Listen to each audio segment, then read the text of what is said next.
diciembre del 2016. ¿Qué tal? Muy buenos días. Bienvenidos a su programa Contacto Directo. Hoy son nuestros invitados Andrés Páez, candidato a vicepresidente de la República por la alianza Creo Suma. El caso de los sobornos de Odebrecht a funcionarios públicos en Ecuador llegaría a unos 33.5 millones de dólares según el informe del Departamento de Justicia de Estados Unidos. ¿Es posible identificar a quienes están involucrados? ¿Cómo llegar al tronco de los casos de corrupción? Lo vamos a examinar. También estará en nuestros estudios Lourdes Tibán, asambleísta nacional, candidata a asambleísta andina por Pachacutic. La propuesta de juicio político contra el vicepresidente de la República y candidato a la reelección Jorge Glass por haber sido responsable de los sectores estratégicos en donde se señalan ahora actos profundos de corrupción. Y además, Lucía Sosa, prefecta de Esmeraldas. Vamos a hablar sobre la atención Esmeraldas tras el terremoto de abril y el último sismo de diciembre. Vamos a conversar sobre cuál es la situación de la provincia verde. La actualidad, los protagonistas, el análisis y la información. En Contacto Directo.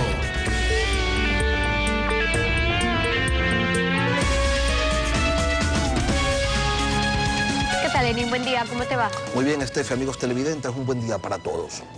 Por violar las disposiciones antisoborno de la Ley de Prácticas Corruptas en el extranjero, una corte de Nueva York sentenció a la constructora brasileña Odebrecht y a la empresa petroquímica Braskem a pagar una multa de 3.500 millones de dólares.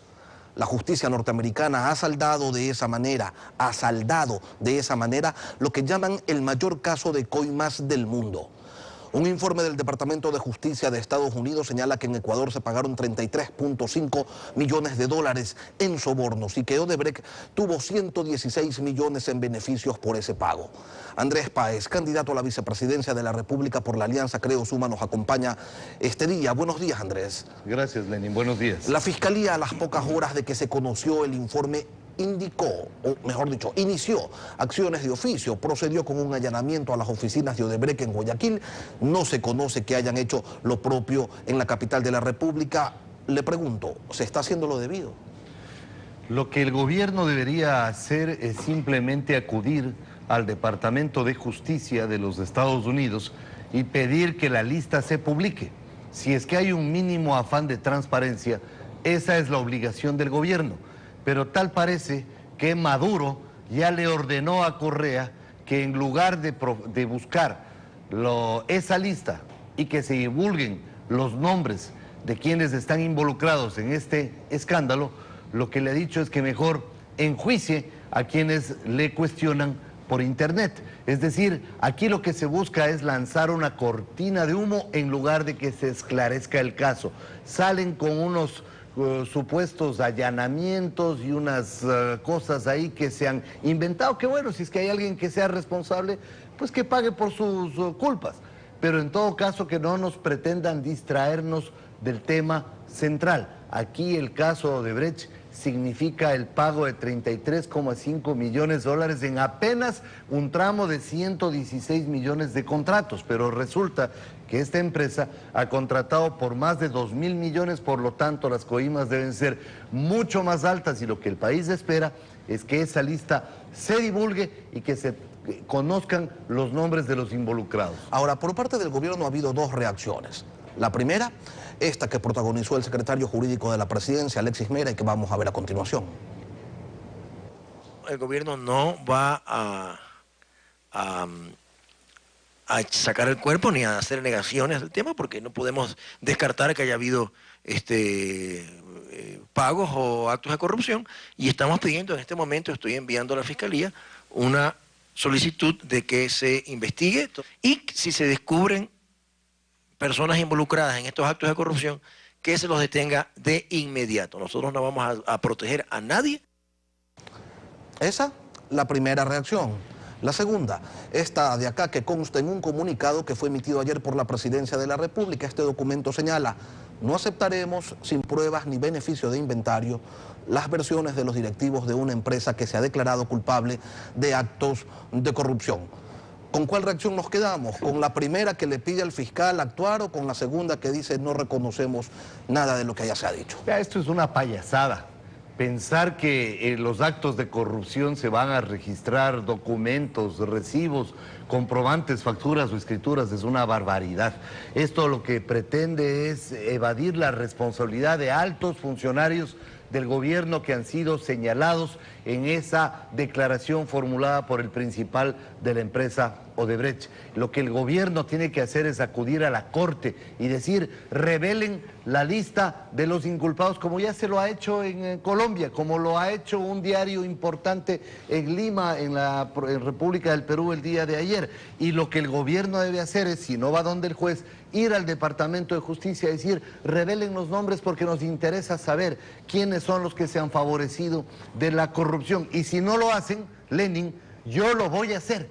Acudiré ante el juez de la Corte de Nueva York para presentarme como tercero interesado y para exigirle a través de la normativa vigente en los Estados Unidos que se revele esa lista, porque el Ecuador exige conocer quiénes son los autores de este nuevo atraco al Estado ecuatoriano. Ahora, eso de mandar a la Fiscalía es otra payasada, porque lo que el fiscal busca es simplemente patear la pelota en la cancha, demorar. Él sabe que es una eternidad que aquí en la República del Brasil conteste sus inquietudes, cuando es muy fácil ir a una corte en Estados Unidos, pedir la lista y publicarla. ¿Por qué se demoran tanto? Porque quieren encubrir a los responsables de la gran corruptela de los 10 años del gobierno de las uñas largas y los bolsillos ardientes. Si es así de fácil como usted señala, ¿cuándo va a ir entonces Andrés Páez a Estados Unidos para solicitar esa lista?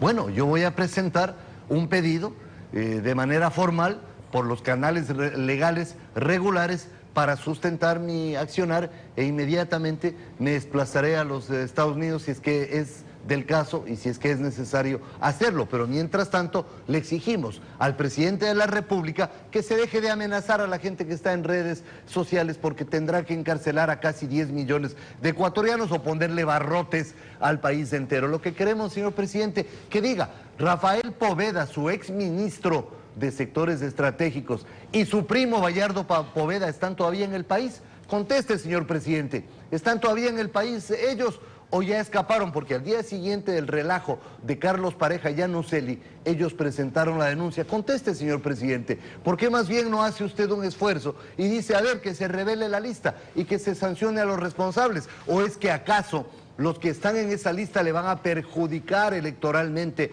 a su partido? Conteste, señor presidente, ¿por qué no usted, con todo el poder que tiene, lo que hace es mandar a un simple funcionario, uno de sus subordinados, uno más de sus subordinados, a la Corte en los Estados Unidos o al Departamento de Justicia? Vea, si quiere no se vaya a Estados Unidos, vaya a la embajada y pida la lista y publíquela, a ver si es que hay un mínimo de transparencia en su gobierno. Hágalo, presidente Correa, ahí el país lo va a aplaudir. Lo cierto, Andrés, es que una vez más nos encontramos con denuncias de corrupción debido a la acción de instancias internacionales. Lo de la refinería de Esmeraldas se develó gracias a los Panama Papers. Ahora es esto de Odebrecht a través del Departamento de Justicia, de una corte de Nueva York. Parecería que a los órganos nacionales que tienen la función de controlar la corrupción en el país se les pasan casi todas, o al menos las más grandes sí. La Fiscalía, el Consejo de Participación Ciudadana y Control Social, la Contraloría, son una estatua. En el caso de la Fiscalía así lo consideran inclusive los asambleístas de gobierno, Cristian Viteri y Mauro Andino. Y en el caso del Contralor, yo lo invito a recordar lo que decía Carlos Polit en el 2009. Estamos inmersos en la corrupción más profunda que ustedes se puedan imaginar. Hemos revelado 600 informes con indicios de responsabilidad penal. Hemos revelado más de 4.700 informes de auditoría, y todos señalando responsables. Que si esto sigue así, en las próximas horas presentaré mi renuncia, porque solo no voy a poder combatir la corrupción. Washington, creo en ti. Por Dios, haz algo. Tienes que meter preso a la gente que se está robando la plata de los ecuatorianos. Inmersos en la corrupción más profunda que ustedes se puedan imaginar, decía Polit hace 7 años al entonces fiscal Washington Pesantes, hoy también candidato a la presidencia de la República. Y los órganos de control no actuaron. Mientras tanto, el presidente Rafael Correa pedía que le muestren dónde están los nuevos ricos. Mire, Lenin, yo creo que la Fiscalía tiene otras prioridades. Por ejemplo, la prioridad del fiscal es darle certificados de buena conducta a un pegador, a un maltratador de mujeres, en lugar de estar investigando los horrorosos casos de corrupción del gobierno. Tiene otras prioridades, como perseguir a Fernando Villavicencio, como ultrajar a quienes denunciamos los casos de corrupción. Y por cierto, ya sé que están preparando también unos allanamientos, entre ellos uno a mí. Vayan nomás, no van a encontrar nada, no dejaré que destruyan nada, pero vayan nomás, no necesitan romper la puerta, yo mismo les voy a abrir. Vayan nomás, ya sé en lo que andan, ya sé lo que están preparando, pero no se preocupen, el país no va a perder de vista, a pesar de estas cortinas de humo que están echando, no va a perder de vista lo objetivo y lo sustancial de este tema, que el caso Odebrecht sea esclarecido, porque esta es la punta del ovillo. Recuerde usted, Lenin, en este gobierno se han administrado 300.000 millones de dólares durante 10 años. Aquí estamos hablando apenas de 116 millones. Entonces, si es que vemos la magnitud de recursos que han sido administrados, es evidente de que las coimas y la corrupción ha sido galopante en el gobierno de las uñas largas y los bolsillos ardientes. Por lo tanto, usted dice en la punta del ovillo, el gobierno habla de casos aislados. Entre las instancias de fiscalización está también la Asamblea Nacional. Legisladores de oposición han propuesto iniciar un juicio político, pero ¿qué sentido tiene si allí hay una mayoría que no dejará que la propuesta pase del Consejo de Administración siquiera? Es decir, no va a llegar a la Comisión de Fiscalización. No tienen los 45, 46 votos para llevar a juicio político al vicepresidente de la República, ni contarán evidentemente con el dictamen de admisibilidad de la Corte Constitucional. Entonces, teniendo en cuenta que eso no va a prosperar, ¿para qué lo de la comisión? ¿Para qué lo de la Asamblea? El sentido es que este es un gobierno saliente. El sentido es que se dejará el registro de los legisladores que van a socapar la corrupción frente a aquellos que quieren impulsar un acto de fiscalización, y que en el gobierno de Guillermo Lasso Mendoza, ahí sí vamos a tomar el toro por los cuernos y vamos a impulsar todo un proceso de fiscalización que no solamente será Odebrecht, será todo el resto de la contratación pública realizada durante el correísmo, será el Seguro Social, Petroecuador, el sector energético, las hidroeléctricas, absolutamente todo lo que se ha manejado en los sectores estratégicos.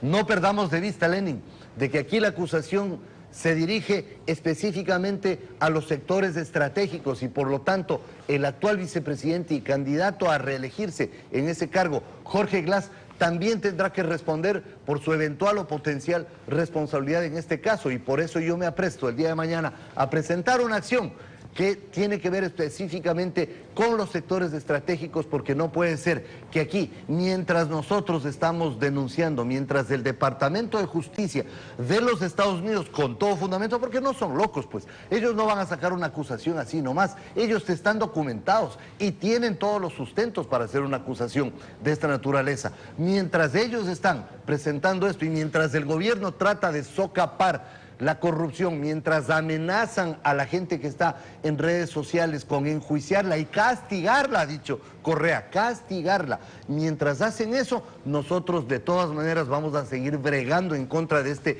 aparato enorme que es un obstáculo para investigar la corrupción, para que finalmente estos temas se esclarezcan, y cuando Guillermo Lasso sea presidente, tenga usted la certeza de que estos temas saldrán a la luz y los responsables serán ejemplarmente castigados. Ahora, el gobierno insiste en que ellos solamente han firmado 1.668 millones de dólares en contratos con Odebrecht, y que el municipio de Quito tiene en el metro una obra de 1.538 millones.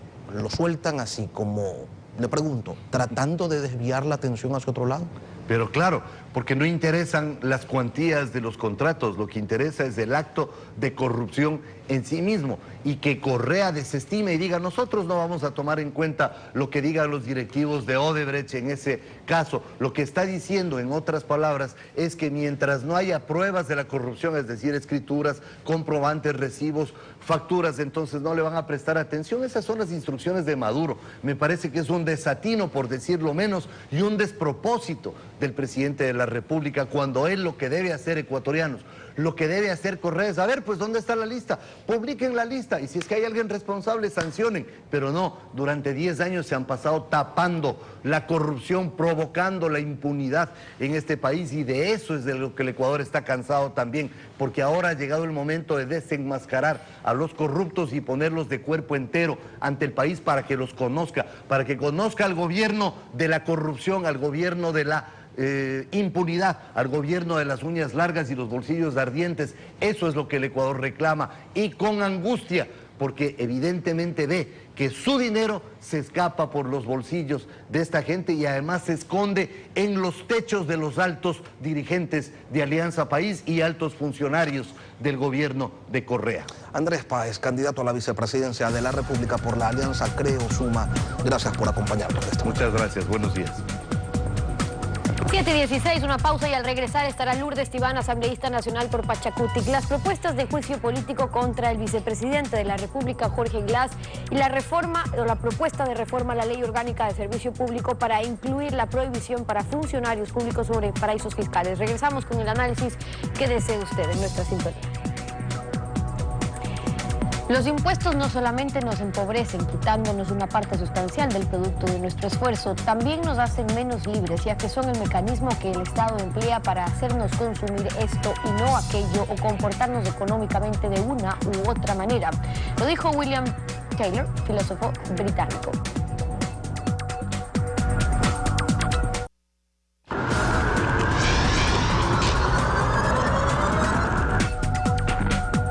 Lourdes Tibán, asambleísta por Pachacutic, bienvenida a Contacto Directo.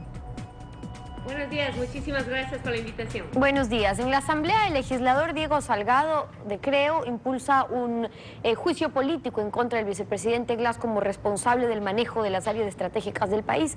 ¿Ustedes como Pachacutic sí apoyan ese pedido? De ser así, ¿en qué fundamentan ese llamamiento a juicio? Yo voy a firmar el juicio político, mi bloque lo va a firmar, porque tiene que quedar una responsabilidad explícita en la Asamblea Nacional de que ahora el pretexto es que no tienen los votos y posiblemente presentaremos el juicio político, pero no habrá el procedimiento respectivo. Que la Asamblea Nacional, una vez más, deje ver al país que tiene ahí su parte en tapar la corrupción, pues que quede en manos de la Asamblea mayoritaria, pero nosotros lo vamos a firmar. Es decir, de quienes van a estar finalmente de acuerdo y quienes no, porque ahí, según el artículo 129 de la Constitución, la Asamblea puede proceder a un enjuicio político del vicepresidente de la República a solicitud de al menos una tercera parte, dice, de sus miembros, en los siguientes casos: por delitos contra la seguridad del Estado, por delitos de concusión, cohecho, peculado o enriquecimiento ilícito. Claro, esa tercera parte son más votos de lo que la oposición tiene, pero ¿no esperan que dentro de Alianza País también pueda haber asambleístas que estén a favor de un juicio político para que se pueda investigar? Hemos escuchado voces de la gente de Alianza País que dice hay que investigar, hay que terminar con la corrupción, vamos a dar el seguimiento respectivo, queremos las firmas.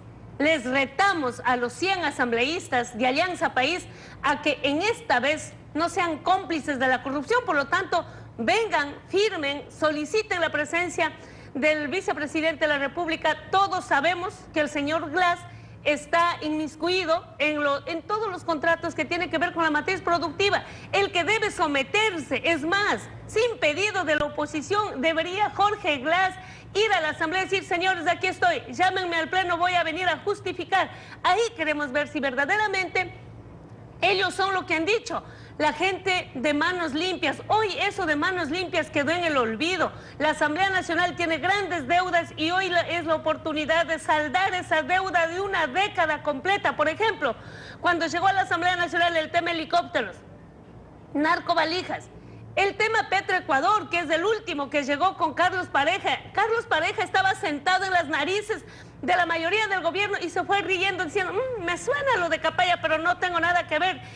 Esa responsabilidad que han permitido desde la Asamblea Nacional que la corrupción se vea al tumbado y se le cae la plata, hoy la Asamblea Nacional tiene que actuar de manera que ya no depende solamente de los votos de la oposición. Reitero, nosotros vamos a firmar, pero le retamos a los 100 de país que llamen al banquillo al señor. Claro, y para poder Glass, hacer ese llamamiento a juicio político tiene que estar también debidamente sustentado, es decir, cuáles son los argumentos por los cuales asambleístas o asambleístas de oposición creen que hay que llamar a juicio político al vicepresidente de la República candidato a la reelección. Porque es uno de los personajes, si ustedes revisan los archivos, en el 2010 me parece, sale a decir que es mentira lo del diario La Hora, aquí no hay nada de contratos, que es mentira, que no tienen contratos cuando millonarios. Se hablaba del favoritismo con Odebrecht. Ya, ahora, el señor Glass tiene que salir a dar la cara, así como salió a dar la cara anteriormente, hoy que diga quiénes después de Glass, porque no, aquí alguien, no sé si es cháchara, es burla, que la factura de la corrupción salió a consumidor final. ¿Quién es el que consume finalmente los más de 33 millones? Solo en este caso estamos hablando de mucha corrupción. Nosotros, la oposición, no cuestionamos la obra, cuestionamos cuánto se llevaron, cuánto se robaron, cuánto se metieron en los bolsillos a pretexto de las macroobras. Eso es lo que estamos cuestionando, de manera que el señor Glass es el responsable de los contratos del cambio de la matriz productiva. Claro, y lo que pasa es que esas acusaciones tienen que ser probadas, fundamentadas. ¿Quién puede hacerlo? El órgano fiscalizador también, que es un órgano competente que tiene a su haber la competencia de fiscalizar justamente quienes están sujetos al control político de la Asamblea. Son ustedes quienes pueden tener mayor acceso a información para poder fiscalizar. Y entonces, ¿qué se está haciendo desde la Asamblea? O si no, como asambleístas, ustedes únicamente sobre los determinados casos. Le pregunto por qué, porque un asambleísta de país como Cristian Viteri, por ejemplo, ha recolectado información de un u otro tema, ha presentado información sobre qué pasó cuando llegaron los papeles de la Corte Penal Internacional sobre temas sobre este mismo caso. ¿Qué están haciendo ustedes en la Asamblea? Que tan solo tuviéramos un 10, un 15, un 20% de asambleístas como Cristian Viteri dentro del oficialismo, gente con conciencia propia, que no tengan miedo de regresar a ver al presidente porque le van a sancionar, entonces tendríamos suficientes votos para llamar a un juicio político. Pero Viteri lo está haciendo casi solo, es decir, lo podrían hacer solos también. Sí, pero podrían firmar porque necesitamos una tercera parte de firmas para llevar a juicio político, de manera que va a estar en manos de ellos porque el control político en esta década no ha funcionado.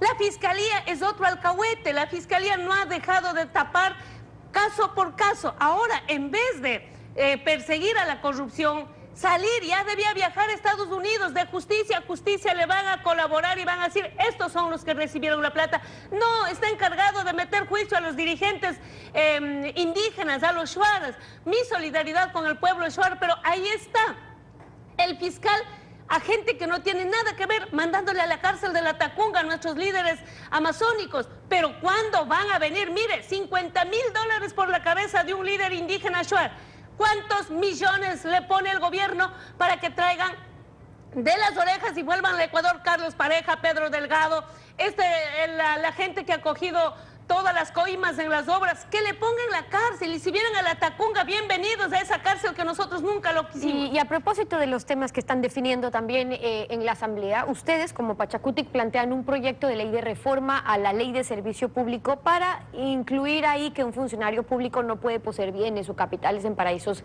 fiscales. Eso, a su juicio, haría que ya no sea necesario ir a una consulta popular. ¿Qué apoyo tendrá este proyecto en la Asamblea? A ver, esta propuesta es del resultado de toda una discusión del Acuerdo Nacional por el Cambio con nuestro candidato Paco Moncayo y hemos decidido efectivizar una propuesta concreta. No necesitamos gastar más de $3 millones en la consulta popular. No necesitamos que el presidente Correa venga a ser actor principal en la campaña de febrero de 2017, porque lo elemental de esta campaña va a ser nombrar al presidente de la República, nombrar asambleístas y parlamentarios andinos. Sin embargo, el presidente quiere confundir y pescar a río revuelto el que todo el mundo diga, sí, estamos de acuerdo que la gente que ha sacado plata violando procesos legales a paraísos fiscales no esté en el gobierno. Muy bien, vamos entonces a poner la reforma al artículo 5 de la ley del servicio público. Ahí dice, para posesionarse en el cargo, nosotros hemos dicho, auméntese un literal que diga, para posesionarse de funcionario público, sea nominado o por elección popular, deberá declarar que no es parte de los fondos de paraísos fiscales en países donde así están considerados. Con esa reforma que le ponemos ya la semana pasada, le pusimos en manos de la Asamblea Nacional, se evita toda esta consulta, toda esta confusión y ahorraríamos dinero. Pero lo que plantean es una reforma a la Ley Orgánica del Servicio Público. Ahora, en lo de fondo, al incluir un requisito más para un funcionario público, en el artículo 113 de la Constitución, cuando especifica quienes no podrán ser candidatos de elección popular, no existe una prohibición de este tipo. Es decir, al incluirla requeriría más bien una reforma constitucional, no una reforma a una ley, como también lo sostiene el gobierno, porque cuando convoca una consulta, luego dice, bueno, y en el plazo de un año hay que reformar la ley. Pero no una reforma constitucional. Sí, pero es que esto es una doble moral del gobierno. Para hacer la enmienda constitucional, cuando ellos cambiaron, terminaron con derechos, violaron la Constitución, nos llamaron a consulta popular. Hoy, Rafael Correa es la persona que menos calidad moral tiene para hablar de pacto ético, cuando su gobierno se cae en corrupción, cuando su gobierno está podrida en corrupción. No puede hoy llamar 10 años después pacto ético para los otros, no para ellos. Hace 10 años debían plantear, de manera que, si bien es cierto, esto está en la Constitución, todo lo que no está en la Constitución podemos hacer a través de una ley, que es la ley del servicio público. Está analizado, es cuestión de poner un requisito ahí y simplemente no se podría posesionar. Además, le estamos ahorrando el tiempo. Si la Asamblea Nacional califica esta semana, podríamos tratar durante estos 3, 4 meses. En mayo la gente no podría posesionarse.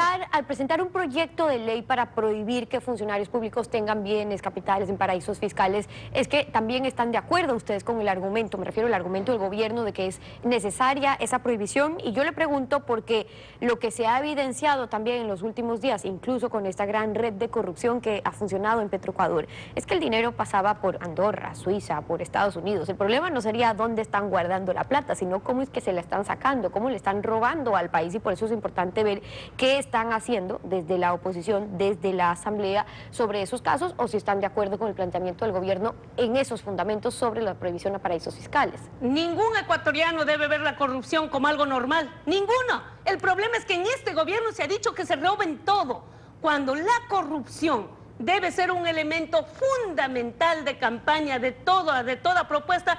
Resulta que el ser ladrón ahora comienza a ser normal. El político no puede ser sinónimo de ladrón, de corrupto. Por eso nosotros le decimos que el gobierno nacional, los del actual gobierno deberían darnos una lección, que nos digan cómo están sacando la plata, dónde está la plata, a dónde se llevaron todo lo que se han robado en las obras. De manera que para nosotros este gobierno, ahora que quiere decir que es de manos limpias, de pacto ético, él debe decir que está avergonzado de la gente que ha tenido en el gobierno, pero además creo que tenemos que perseguir y seguir hasta el final quién es el consumidor final de toda esta red de corrupción. Para nosotros ese va a ser el reto de la nueva legislatura. Sobre esos dos casos, en el caso de la red de Petroecuador, sobre el caso de las denuncias, ahora con el caso de Odebrecht, en Pachacuti particularmente, ¿qué propone? Y le pregunto porque ahora se está oyendo sobre las iniciativas, por ejemplo, las de Avanza, que proponen una comisión multipartidista, que paralelamente a la gestión de la Fiscalía también viaje a Estados Unidos para conseguir los nombres que detalla el informe de justicia de Estados Unidos en el caso de Odebrecht. Escuchábamos ahora al candidato a vicepresidente Andrés Páez insistir lo mismo sobre que se tienen que conseguir los nombres de quienes recibieron esas millonarias coimas. A propósito de eso, el informe de justicia de Estados Unidos habla que después del pago se entregó en cash a un funcionario público. Entonces, sobre eso particularmente, ¿qué van a hacer? A ver, Pachacuti lo que exige es que el propio Rafael Correa, como dueño de sus funcionarios, como responsable de sus funcionarios, vaya a Estados Unidos, o al menos públicamente salga a dar la cara y diga: señores, necesito nombres. Si no tiene el rabo de paja, pida los nombres, sancione. Si ya la justicia ya la Fiscalía ya no da más, está encargado de las persecuciones políticas y no de la corrupción, yo creo que es el presidente el que debe dar la cara, de manera pero ya que sacaron un comunicado diciendo que el gobierno no va a reconocer, o probablemente no reconozca, lo que pueda decir una empresa, en este caso corrupta, que ha estado involucrada en estos casos para revelar y para disminuir su multa. Sí, pero es un comunicado que en vez de aclarar confunde, pues.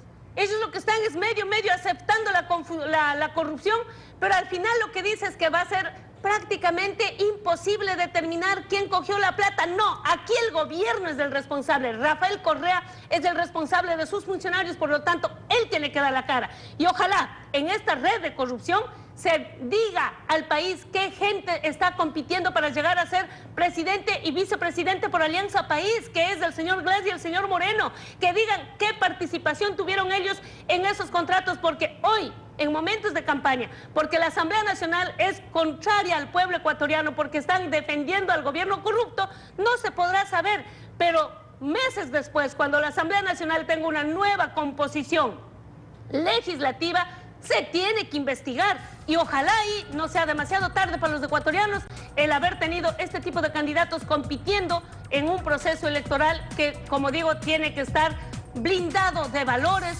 y no de corrupción. Las opiniones de Lourdes Iván, asambleísta por Pachacútico, y en Contacto Directo, gracias por haber estado con nosotros. Gracias.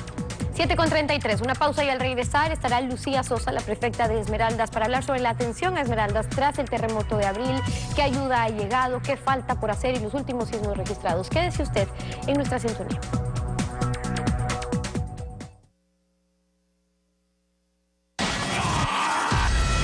Nunca se te va a olvidar este día. Vamos a quitarles a... Según la Secretaría Técnica del Comité de Reconstrucción y Reactivación Productivo de las zonas afectadas por el terremoto del pasado 16 de abril, se han entregado 2.120 viviendas. Faltan 16.565 de las ofrecidas. Se han destinado 111 millones de dólares para salud, 197 millones de dólares para educación. De esos recursos, de esas viviendas, ¿cuántas han llegado para Esmeraldas? Es la pregunta que le hacemos a la ingeniera Lucía Sosa, prefecta de la provincia de Esmeraldas. Buenos días. Sí, muy buenos días. Gracias por esta invitación. Mi saludo al pueblo ecuatoriano. Yo quiero decirles que Esmeraldas sigue siendo discriminado. Primero, permítanme presentarles unos cuadros o una frase primera en la que el señor presidente manifiesta a marchar con sus propios pies, no espere que todo le den haciendo. Situación que la rechazo. Antes, el 13 de abril, en el año 2013, fallecieron 13 personas en el sitio de Tabete, Cantón Esmeraldas, y siguen viviendo, van a cumplirse 4 años y siguen viviendo en galpones de pollo. Aquí tenemos a continuación las inundaciones por la fuerza de la naturaleza del 25 de enero del año 2016. Aquí la tenemos. No hay respuesta. Luego viene el 16A, abril. Aquí fue Chamanga y todos sus sectores, incluido Esmeraldas. Y luego el último que tenemos, el 19 de diciembre. En esas circunstancias, créalo, que el día de hoy queremos demandar y exigirle al gobierno se dé pronta atención. No es justo esto que hoy publican, que hay más de no sé cuántas viviendas, pero en Esmeraldas les invito para que vayan. Ahí está nuestra gente, todavía en 8 meses desde Chamanga, que no se les ha construido nada. Ahí están en albergues. Ya se viene el invierno. ¿Y cuál es la ayuda? ¿Cuál es el trabajo que ha realizado usted como prefecta? Porque usted también tiene la obligación de actuar, ¿no? ¿La ayuda cuál fue? Desde el inicio, desde que se dio estos impactos, trabajamos en Esmeraldas, trabajamos en Tabete, 4 años y la pobre gente en galpones de pollo. Trabajamos en Chamanga con 286 kilómetros presentado al gobierno nacional para recuperar las vías, 286 kilómetros de vías secundarias, empezando por Bolívar, por Daule, por San Gregorio, por San Jacinto, por Canalón, por San Salvador, por Boca de Canuto, Boca del Sucio. Todos estos sectores presentamos y otros que se habían destruido. Sin embargo, esta prefectura, que no es parte del Comité de Reconstrucción, nunca se le dio un solo centavo. 120 proyectos para reactivar la economía del sector, no se dio atención. Es decir, una propuesta de 50 millones de dólares, cero política de oído sordo, y la prefecta con su maquinaria, con las hermanas provincias, que en su momento determinado me apoyó, como fue Carchi, Pichincha, Imbabura, pudimos despejar, y ahora con los pocos recursos, pese al recorte económico de 9 millones de dólares, de 39 que era el presupuesto año 2016, pese a ello estoy haciendo con manejo, con pulcritud de manejo económico, poder llegar para ir resolviendo, limpiando cuneta, retirar los miles de metros cúbicos que se vinieron de las carreteras cortadas, fortaleciendo puentes, ahora, haciendo prefecta, ductos, cajones y todas estas situaciones. Mucho se ha hablado de la reactivación productiva en las zonas afectadas por el terremoto. Es evidente que la mayor atención y el grueso de los recursos deben ir hacia Manabí, que es una zona que quedó prácticamente devastada luego del sismo del 16 de abril, pero en Esmeraldas no se ha hecho nada. Yo digo, no se ha hecho nada. Ahí sufre Muisne. ¿Sabe cómo está sobreviviendo Muisne? Con las ayudas que ha dado Sucumbío, todas mis hermanas provincias, estoy entregándoles 6 planchas de zinc, porque lo que hacen es, Muisne tiene que ser desalojado, a Muisne hay que retirarlo. La gente entonces lo que hace es fortalecer su casita. Bonos que se han hablado, que se han entregado no sé cuántos bonos, nuestra gente con su propio esfuerzo está apuntalando su casa. Esta es la realidad. ¿Por qué razón? Porque nosotros ahora no hemos sido parte de ese comité. Todo lo hacen desde Manabí, y bien por mis hermanos manavitas, bien que se esté haciendo, pero no se puede dejar al margen a la ciudad y provincia de Esmeraldas. Pero quiero referirme ahora en este aspecto a lo que ha pasado el 19 de diciembre. Con características para nosotros de terremoto, un temblor no destruye 19 edificios, así nomás, no destruye lo que ha sido más de 50 edificios semidestruidos. Sin embargo, más de 400 viviendas.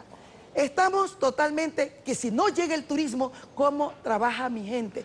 ¿Cómo ¿Y en este vamos feriado a la de venta? diciembre, en este feriado de Navidad, llegó el turismo? No, no nos llegó.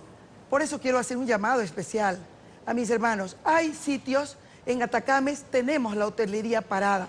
Nuestra gente está preparado, se preparó para este feriado. Desgraciadamente vino nuevamente este impacto que golpea a la provincia de Esmeraldas. Como yo digo, el terremoto del 16A desnudó la pobreza. Sin embargo, estamos nosotros luchando para levantarnos, y eso es lo que hacemos en este momento. Queremos que el gobierno sea ágil, que no puede ser que ahorita para dar una carpa se pase tanto tiempo para entregar una carpa, sino que vayamos a los sitios, a las casas a entregarle. Nuestra gente se le han destruido la vivienda, no quieren ir a los albergues. Hay uno instalado, pero los demás están en Taseche, Ahora, están en la Guayacana 1, en la Guayacana 2 y en todos estos sectores. Prefecta, sabemos que en Tonsupa se instaló un campamento para los afectados por el sismo del 19 de diciembre. El presidente Correa habló en un primer momento de 700 familias afectadas. ¿Qué tipo de atención están recibiendo ellos? Están en tierra las pobres criaturas sufriendo. Estamos entregando material, y lo hago como prefectura, ayudando a entregar cañas juadúa para apuntalar techados de plástico y el material de lona para hacer los cerramientos, y de esa manera la gente se cubra un poco. Así está la gente en este momento. Una cosa es el albergue que ha instalado el gobierno, pero no sabe cómo están en Taseche, que es la vía de evacuación. Allá se han instalado para poder que más de 400 familias estén en este sector. Allí, compañeros, Ecuador, te pido ese apoyo. Tú eres solidario porque ustedes fueron los que nos dieron la mano a la provincia de Esmeraldas. Pero gracias por todo ese apoyo. Esta ayuda que ustedes están entregando, guadúa, zinc, plástico, no es precisamente... Hasta que les llegue. Hasta que les llegue la ayuda del gobierno. La ayuda del gobierno, hasta que le entreguen una carpa, porque a la gente se le ha destruido su casa, pero al frente o a un lado, a un costado de la cancha, han armado estos galpones, he entregado planchas de zinc para poder sostener y que nuestra gente con ese material de lona de construcción, ellos puedan hasta que el gobierno llegue. Agilidad, señores del gobierno nacional y de las instituciones, basta de tanto discrimen, con ley de solidaridad solidaridad y con todo, Esmeraldas sigue en la situación deprimente como están nuestros hermanos. Y a la vez, invitar al Ecuador, sigan dándonos la mano. Hay sectores que están parados todavía, que están listos el comercio en las playas para la venta y de esa manera ayudemos a nuestro pueblo. Necesitamos llevar el pan a la mesa de la familia y esa es la angustia que tengo como autoridad, pero por no opinar como ellos, miren lo que recibe. Es Lucía golpe Sosa. en golpe. Lucía Sosa, prefecta de Esmeraldas, gracias por acompañarnos esta mañana. Gracias a usted. Concluimos así esta emisión de Contacto Directo. A ustedes también gracias a su confianza y sintonía. Nos volvemos a encontrar mañana, Lenin. Será hasta entonces un buen día para todos.